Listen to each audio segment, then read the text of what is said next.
Magandang gabi po, Luzon, Visayas at Mindanao.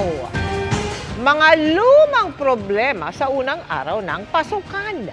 Kabilang ang kakulangan ng classroom na aabuti ng 55 taon bago mapunan. Yan ang sumalubong sa hindi bababa sa 27 milyong enrollee sa mga public school ngayong school year. Unahin natin ang lagay ng ilang paaralan sa Bulacan na binaha ng mga bagong problema, dagdag pa sa mga naunang sinita ng Pangulo. Nakatutok si Mariz Umali. Unang araw ng pasukan pero problema agad ang tumambad sa mga estudyante at guro ng Francis National High School sa Kalumpit, Bulacan. Kahit hindi umuulan, binaha ang kanilang eskwelahan dahil daw sa high tide. Napapalibutan ng paaralan ng dalawang ilog, ang Kalumpit at Pampanga River. Kaya ang principal walang choice kundi suspendihin ang klase at pauwiin na ang mga bata. Ang gusto talaga natin, makumpleto nila yung number of hours natin dito sa school. However, kapag pinag-usapan ng baha, so definitely baka mayroong mga leptospirosis o siyempre mai-endanger yung ating mga bata. So hindi natin kayang i-afford na gano'n ang mangyari sa mga bata. So we can't help, but kundi talagang ang ginagawa natin, kinakat natin. Pero hindi lang ngayong araw tinapos ng maagang klase dahil half day daw muna ang mga estudyante hanggang sa mga susunod na linggo habang high tide pa.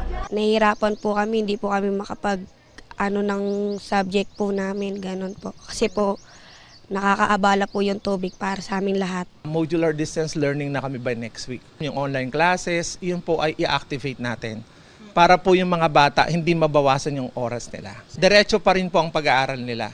At minomonitor po ng mga teachers natin. Ginagawa natin ng paraan na matuto pa rin ang mga bata in the midst of high tide and then flooding.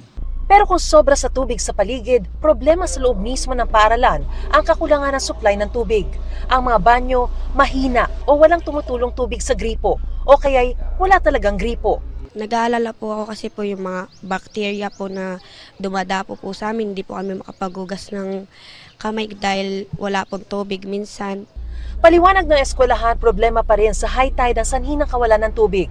May mga kalawang na rin po kasi ang iba nating mga water source. So ang tendency po kasi baka makontaminate din. So ang ginagawa po natin ay pinatitigil natin yung water source, lalo na po kapag hindi naman masyadong ginagamit. So ngayon po, nasa period tayo na nire-repair natin lahat dahil baka po pumasok yung pong contaminants. Pinatitignan na raw ng eskwelahan ng mga tubong may leak. Pinakakabitan na rin daw ng mga gripo ang mga banyo. Plano rin daw nilang magpalagay ng foot bath para magamit ng mga sumusuong sa baha. May programa rin ang DepEd na Wash in Schools na naghihikayat sa mga estudyante ng tamang paghuhugas ng kamay. Nakikipag-usap na raw ang pamunuan ng eskwelahan sa lokal na pamahalaan para matulungan silang makapagpatayo ng dike para masolusyonan ang matagal na at di naman maiwasang problema ng high tide dito sa kanilang lugar. Kasi po, hindi po magiging solusyon na magtambak tayo lagi dahil po yung surrounding area ay baha. Para sa GMA Integrated News, Mariz Umali, nakatutok, 24 oras.